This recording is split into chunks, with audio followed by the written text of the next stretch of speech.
Hi, welcome back to my channel. My name is Allie. It has been a little bit since I have seen you. I just really have not been reading, and so I have no videos to make for you. I'm so sorry. That is going to change this month though. It's about to change right now because I am going to play my TBR board game, which consists of tarot cards and a board game that I created. It's going to reinvigorate me, and the books that I choose in this video are going to be in my next video. Like, those are the books I'm going to be reading immediately after this. I think my problem is that I'm an impulsive person, and so when I do a TBR and I don't read those books immediately, I'm bored. I'm so bored of them. I don't think there's any changing that in my personality, so we're just gonna go with the flow and have fun today and have fun later today when I actually start reading these books. If you have any questions on how I play, I will be linking my original video where I have PDFs of the directions and the prompts, but I will of course walk and talk you through this as I play. So let's get into it. Let me set up. I'm already getting so excited. Okay, this was definitely the right move. Okay, we're playing for 3 turns here. I have my direction card here, my royal prompts here, and my major arcana, aka my character cards over here. I also have my little token. Hello to little bitch. I don't know where to put her. I'll put her on this coffee stain right here. Also, a couple videos ago, I did say I spilled coffee like all over this thing. So if you see any marks, just excuse me. I'm so sorry. Let's go for book number 1. Our direction is the 7 of Cups. What a pretty little card with a moon in it. If we land on a colored spot, this is going to be contemporary or literary fiction. 1, 2, 3, 4, 5, 6, 7. It is blank, so we're gonna discard and draw again. We have the 5 of Swords, which is fantasy. 1, 2, 3, 4, 5. We have a green prompt, so we pick 1 character card, and the genre is fantasy or sci-fi. I think I forgot about sci-fi last time I played. The prompt is whoosh, the High Priestess. Let me look up what that is, because I forget. Read a book that was an impulse purchase. Ooh, okay. All right, let's pick some books. Usually I do this part at my Mac, but my Mac is right next to my wall where I now have a new neighbor, and I'm so scared. I'm so paranoid that I'm like annoying her. So we're in my living room doing it on my laptop. I don't think you care at all, but there's a little information for you. First up, I'm going to read a sci-fi or fantasy that was an impulse purchase. I do have a column of that in my backlist spreadsheet. Okay, so my genre is fantasy or sci-fi, and impulse purchase, yes.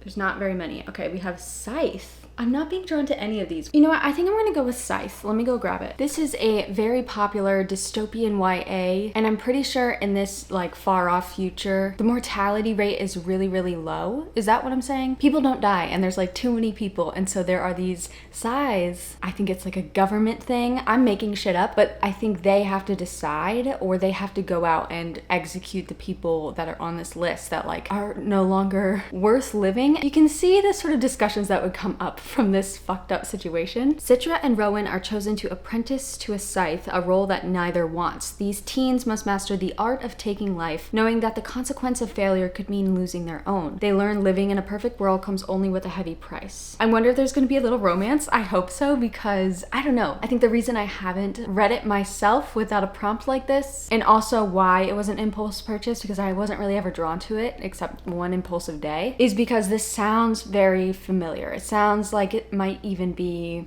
predictable in a way, because it sounds like formulaic. I'm being judgy, okay? I realize that. I really hope it shocks and wows me, or at least is very comforting, or I just love the characters. Let's hope it's great. Now going for book number 2, we have the 3 of Swords. I thought there was a heart. 1, 2, 3, blank space. We'll discard and go again. We have the Ace of Swords, which is also sci-fi or fantasy.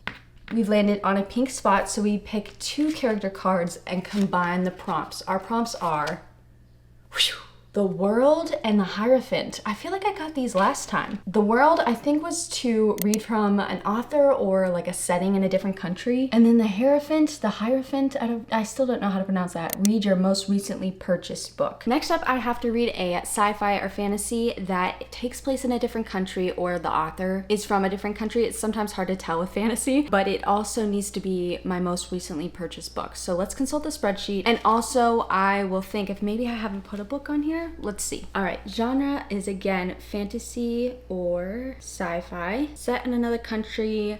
I'm gonna put yes. And the most recent one I put on there is The Death I Gave Him, which I I really don't even know off the top of my head. Like, I can't picture that cover. The Death I Gave Him. Oh, okay. I'm a little scared of this. Let me go get it. I just had a look at my books, and I have bought a fantasy that's set in another country since I've purchased The Death I Gave Him, and that is The Familiar by Leigh Bardugo. Look at those sprayed edges. I'm actually nervous to read both of these for different reasons, but I am going to choose this book, so let me talk about this one. This is a standalone, I believe, from Leigh Bardugo. This is the author of the Shadow and Bone series, Six of Crows series, but more importantly, the Ninth House series. I think it's called like the Alex Stern series. I absolutely love the atmosphere that Leigh Bardugo puts in that, and so that is why I purchased this book. This is historical fantasy, and honestly, the synopsis kind of puts me to sleep every single time I read it, so I am nervous that this is not going to give me like everything I want, but I do have trust in this author. So let me share some more. Also, look how pretty and sort of like old school those end pages are. Our main character's name is Lucia, or Lucia? I don't know how to say her name. She works as like a scullery maid in this fancy house, but she also has sort of magical abilities, and she uses those to help her with her work. It doesn't go unnoticed though, so she ends up being used by this family to help promote them. This person in this household demands Lucia use those gifts to better the family's social position. And as she's doing that, it also does not go unnoticed. And this person named Antonio Perez ends up using Lucia or making a deal with her because he has been cast out of his own class system. He worked for the king. He screwed up with something. He wants to get back in the king's good graces. So he's going to try to use or manipulate or maybe work with Lucia. I can't really tell at this point. Determined to seize this one chance to better her fortunes, Lucia plunges into a world of seers and alchemists, holy men and hucksters. I like that word. Where the lines between magic, science, and fraud are never certain, but as her notoriety grows, so does the danger that her Jewish blood will doom her to the Inquisition's wrath. She will have to use every bit of her wit and will to survive, even if that means enlisting the help of Guyan Santigel, an embittered immortal familiar whose own secrets could prove deadly for them both. I am most curious what this familiar is. Is it this little scorpion? Is it a vampire? I don't know. I'm worried that this is gonna be boring.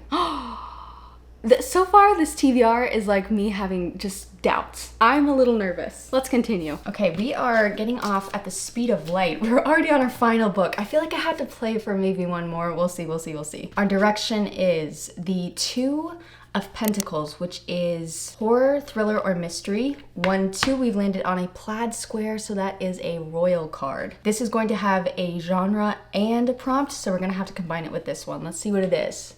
Whew. Ooh, it's also Pentacles, so we don't have to combine, and it's the King of Pentacles. Let me see what the King prompt is. Read a library loan. Oh, thank God. I have so many that are just rotting away on Libby. I feel so bad. Next up, I have to read a horror, thriller, or mystery that is a library loan. So let me open my Libby app. Okay, let's scroll through. I have Princess of Florinda. Oh no, that's fantasy. Ooh, Someone You Can Build a Nest In. Now this is also fantasy, but there's also horror in it, but I don't know if that counts. So let's keep looking. Ooh, we have The Gathering by C.G. Tudor. I've never read anything by this author, which is why I got the library loan instead of just purchasing it like I do everything else. I think this is like a vampire mystery. And then my other option is Where Sleeping Girls Lie. This was on my TBR for last month. I do have plans to correct my non-reading of my last couple TBRs, so this I'm hoping will get read on a separate video this month. So I think I'll go with The Gathering by C.J. Tudor. This is a thriller suspense horror book. It's set in a small town in Alaska. A boy is found with his throat ripped out and all the blood drained from his body. The inhabitants of Dead Heart haven't seen a killing like this in 25 years, but they know who's responsible: a member of the colony, an ostracized community of vampires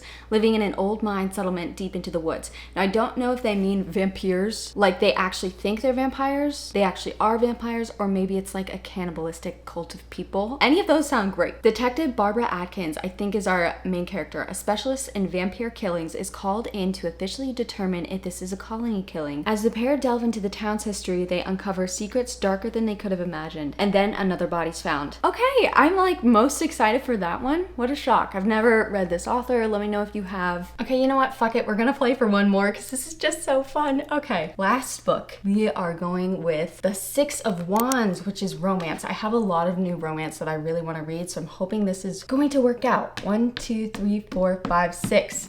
Yes! We landed on a green spot, so we pick one character prompt. It is justice. No.